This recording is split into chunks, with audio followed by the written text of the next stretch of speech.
Before we get into today's episode, there's something I need to do.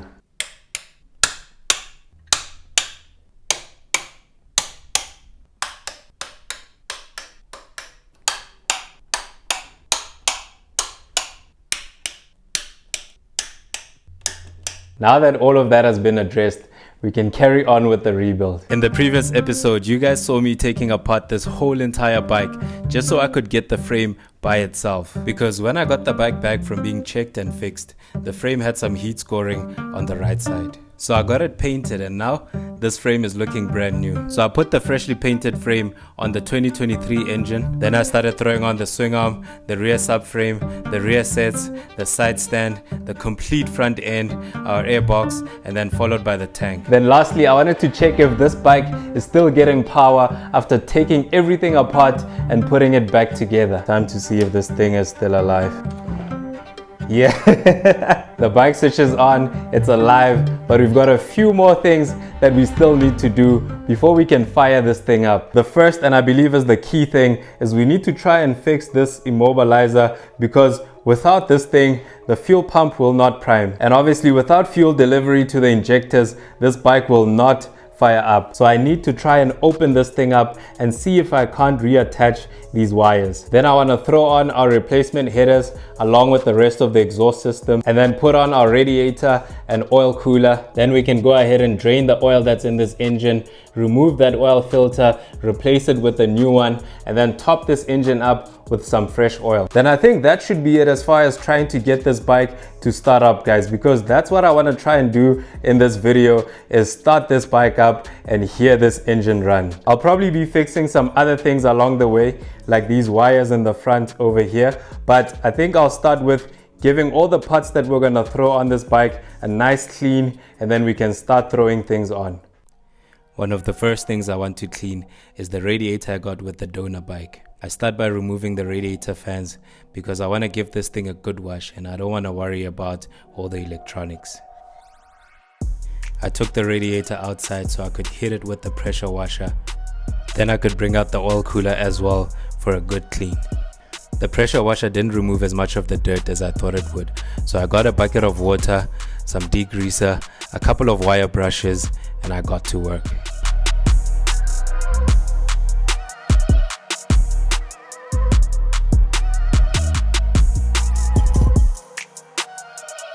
I threw in some other pieces as well, like this bracket that holds the ECU.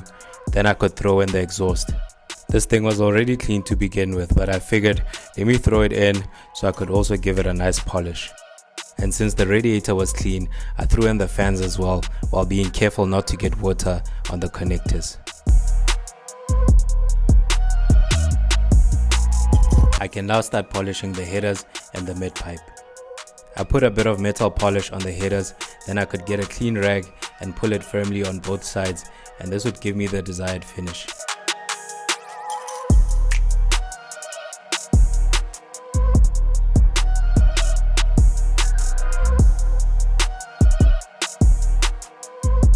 Now it's time to put the clean fans on the clean radiator. Some of you might have noticed that we have a bit of damage on the lower part of the radiator, but I've decided to leave it like that so we can see if it has any leaks and if we can still use it.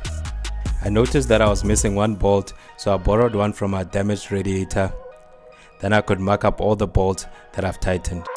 It's almost time to get our clean parts on the bike, but before I do that, I'm gonna throw on this replacement pipe that goes from our water pump to our radiator. It's held down by two bolts, one on the water pump and then the other is on the engine. I started tightening both the bolts firmly.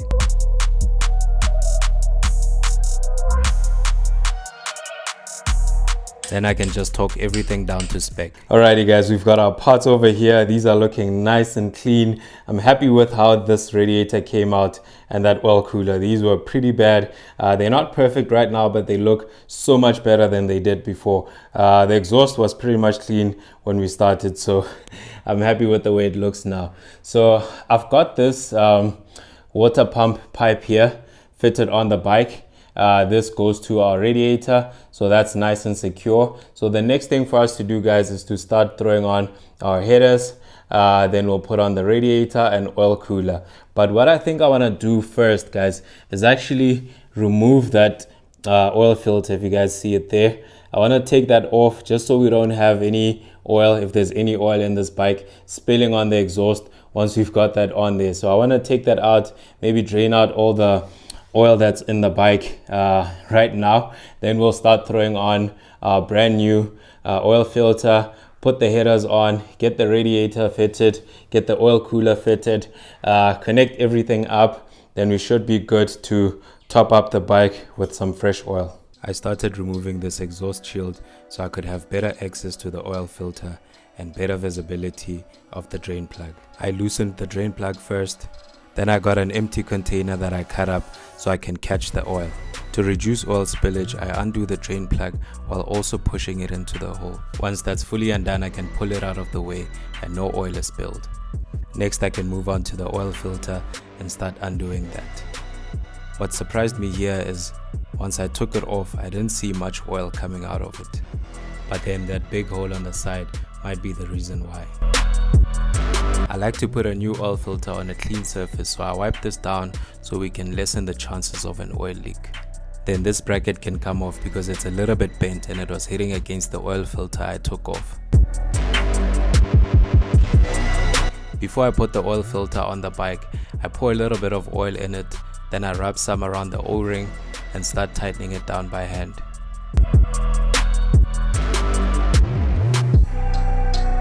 Time to put the drain plug back on.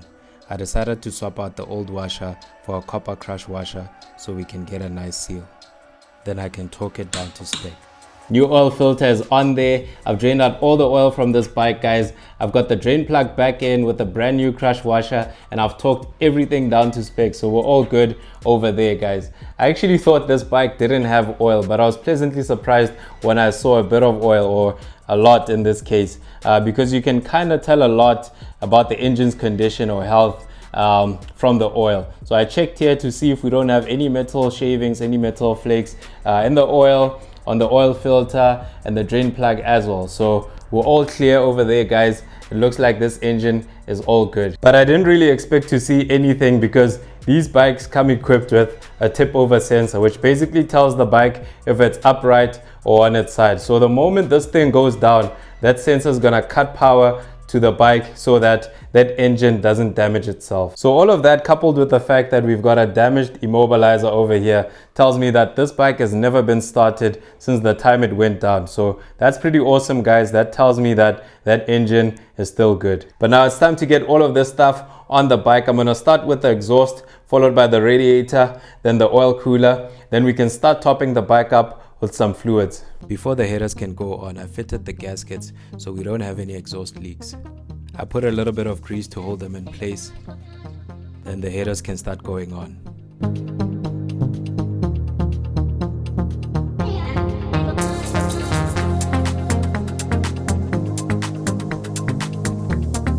I got all 8 bolts tightened down.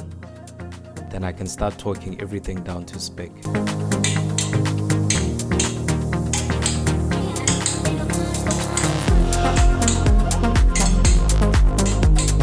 I noticed that this lower oil cooler bracket wasn't sitting properly, so I quickly took it off and put it the right way.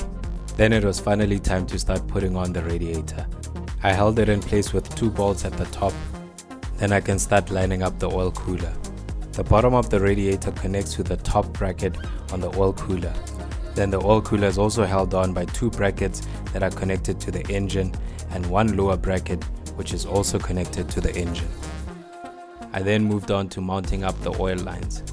For some reason, this line on the right side didn't want to line up properly with the oil cooler. So I decided to undo the oil cooler from the brackets at the top, just so I can have a bit more flexibility to try and tighten that oil line, and that seemed to work. I left the oil cooler unhooked for now and decided to move on to the radiator so I can start putting on the coolant hoses. I decided to unhook the radiator from the top so I could give myself a bit more wiggle room.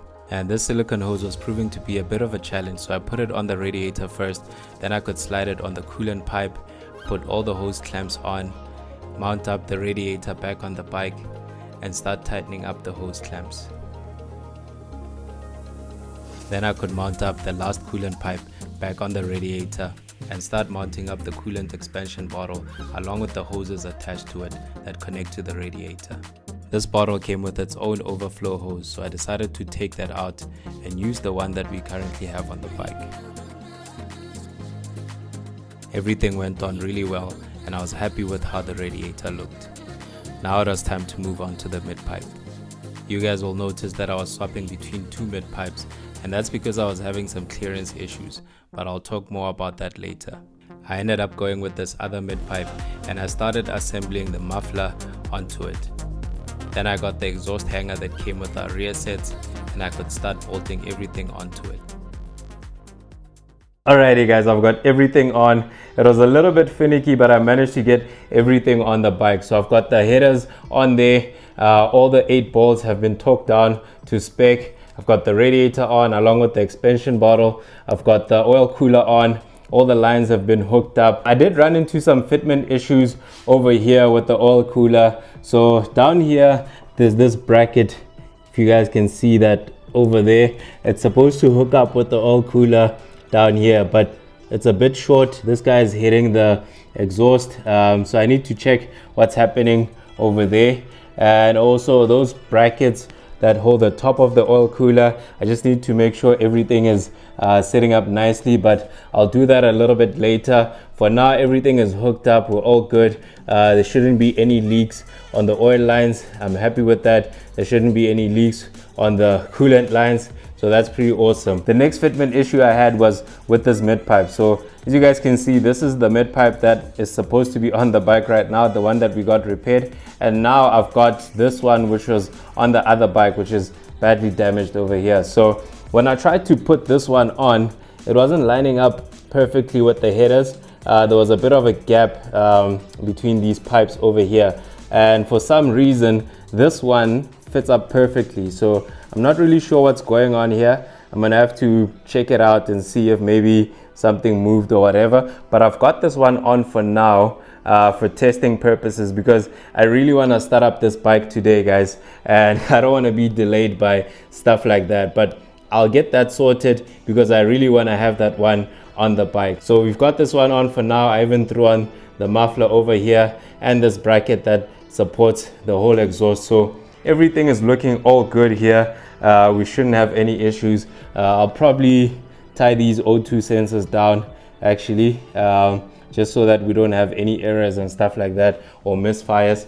But yeah, I think we're all good as far as fitment goes to start the bike. Okay, so the next thing I want to do is sort out the wiring. So obviously we need to sort out our immobiliser over there, but I think I want to start with these wires because this should be very simple because we have this on our donor bike. So I'm just gonna snip off these parts over here, snip off this part over here, put in replacement connectors, then we should be good to plug these up. Then I'll get this upper triple off, take out the immobilizer, try and open this thing up and get these wires back on the immobilizer. Once all of that is done, guys, I'll top the bike up with oil, put some coolant in there or maybe some distilled water for now, and we should be good, guys, hopefully, to fire this thing up. First thing to do was to snip off the damaged connector. Then I could snip off the ends of the damaged wires. I cut out the 3 connectors I needed from our donor wiring harness. Then I can get ready to put everything together. I decided to use the twist method to connect these wires instead of soldering or anything fancy, because these wires sit in the same place and there's minimal movement, so I'm not too worried about them disconnecting. I used some heat shrink sleeves to insulate the wires just to make sure that we don't have any shorts along the line. I actually noticed while I was working on one of the wires that it broke off again further down the wiring harness. So I got a longer piece of wire and connected everything up.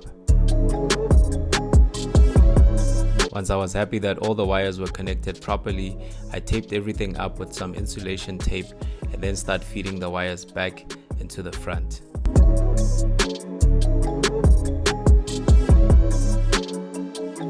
Next is the immobilizer wiring, but to get to that I have to take off the upper triple first.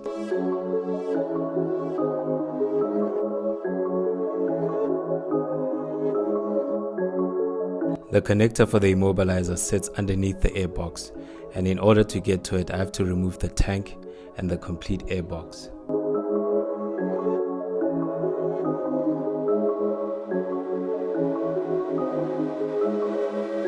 Once all of that is off, I can unclip the wire and the immobilizer is free. The board for the immobilizer is situated underneath a thick paste of silicone at the back. This is done to insulate the immobilizer while also preventing anyone from tampering with it. But today, I'll be tampering with it. I got a blade and carefully started to cut around the edges while being careful not to damage the board. I used a heat gun to try and soften up the material, and that seemed to help me to cut through it a little bit better. Then I could get a screwdriver and try and pry out all of the silicone that was on top. And that gave me enough access to try and reconnect the wires. Alrighty guys, I've got the wires secured and held down with a glue gun. This seems to be doing the job quite well. I mean, these wires aren't going anywhere. I tried moving them a bit, so I'm happy with the way they're sitting. This is just for testing purposes, guys. This is definitely not the final fix. We definitely will be cleaning up this area a bit more and making sure that it looks almost OEM with the black silicone hiding everything here. So just for now, just to test this out, I think this will do. So let's get this on the bike and see if we manage to save this guy. A few moments later. Okay guys, I've got the tank back on. I didn't fit the air box in just yet. This is just the top cover because I don't want to put everything back on only to have to take it back off if this guy doesn't fire up because of the immobilizer. So I think we should be good to try and fire it up without the air box. Obviously it won't run nicely, but just for testing purposes we should be good. And I've got this guy connected as well. I've got it sitting right here just for now, and I topped up the bike with oil off camera. About 4 liters of oil went in this bike, and then I put all the O2 sensors on the bike. So yeah, we should be good at this point, guys, to try and turn that key and hopefully get a startup. Oh, and one thing I left out, guys, is that I'm going to be using the switch over here that's currently damaged, but I did notice that the switch itself is still working, so that's perfectly fine for now, just to try and start the bike up. I have ordered one, it's on the way, so as soon as we get that I'll fit it on the bike, but for now we should be good to try and fire this thing up. So enough talking, guys. I think I'm a little bit also delaying, but let's turn that key and find out. Okay guys, moment of truth. Okay, so before we turn that guy, the first thing that I'm hoping to hear is the fuel pump prime when we turn the kill switch. That will tell us whether the immobilizer is working or not. So let's see, guys, let's see. I'm so nervous. Okay, all right, so the bike switch is on, we know that we're all good. Let me turn this kill switch and hopefully we get a okay. The fuel relay is clicking over there, but we're not getting a prime. This wasn't looking good. Nope. Still no prime. I turn the key off. On again. Still no prime, guys. I wasn't getting anything from the fuel pump. I decided to crank the bike regardless, hoping that it would start. Nope. But still nothing. Yeah, it definitely won't start without the fuel pump priming. So I don't know, guys. I think maybe something here with our connection isn't right. Yeah, I guess let's take it apart and see if maybe we missed something. One eternity later. Okay guys, so I tried a couple of times off camera, just messing with the wires, putting everything back on the bike and trying to crank that thing up. Still no luck, guys.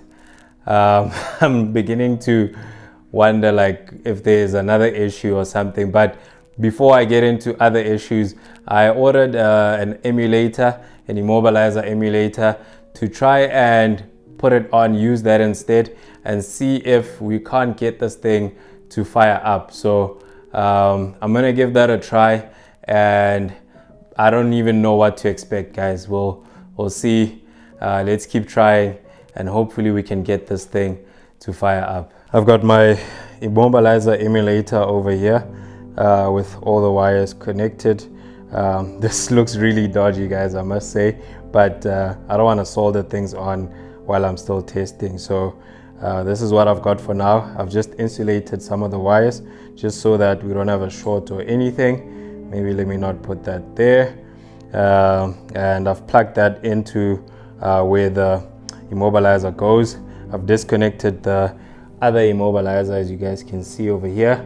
So yeah, guys, I'm gonna give this a try, and I really don't have high hopes because also this immobiliser is not for this bike. It's for 04 to 09 R1. So yeah, it probably won't work, but I'm all for trying things out and at least saying that I tried if it fails. So yeah, let's give this another try, guys. Okay.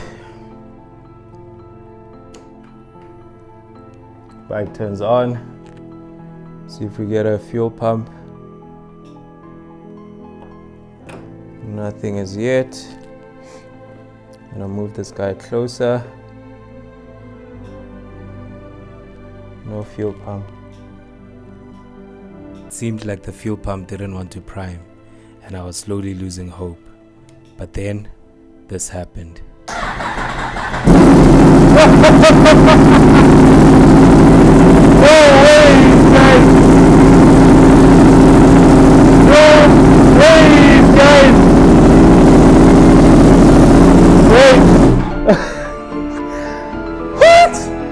No ways, guys. I can't believe that worked. No ways, guys. Oh, smart.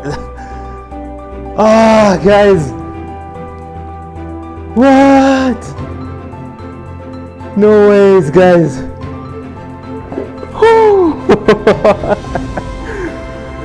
What? The bike runs, guys. I had to switch it off quickly because obviously we don't have coolant and stuff, and what? Oh man. What? This thing works. I really can't believe I got this bike to fire up. I was honestly starting to think there might be something else wrong with the bike, but I knew the engine was fine. Like I've been saying, this thing has probably been off since the time it crashed, but I figured maybe there might be something else electronically. Maybe there's some error codes on the dash that are stopping the bike from firing up. But yeah, it's basically just the immobilizer, and because of that emulator, we're now able to start this bike up. And I will tidy that thing up, guys, and make it look a little bit more presentable. But going forward, I think I might look for someone who can flash this ECU and do an immobilizer delete. I think that would be the best plan of action. Seems like we're leaking a bit of oil from our oil cooler. Seems to be coming out from somewhere up here, but I'll check that out in the next episode, guys. For now, I'm just glad that the engine runs. I'm just glad that we didn't do all of that work tearing this thing apart, swapping frames for nothing, guys. The fact that the engine runs is guys, I can't tell you how happy I am. And this thing sounds so nice, guys. I hope you guys could pick it up from the camera there, how loud this bike is, guys. I love the sound of this thing. But yeah, that's gonna be it from me, guys. If you're enjoying this R1 journey, guys, and have enjoyed watching me try and get this thing to fire up, smash that like button, guys. Hit the comments. Let me know what you think about the build. Hit the subscribe if you haven't already, and I'll catch you guys on the next one. Peace out. Oh, and here's a sneak peek of what came in today. I'll give you guys a hint. Let me know what you think it is in the comments. I'm out.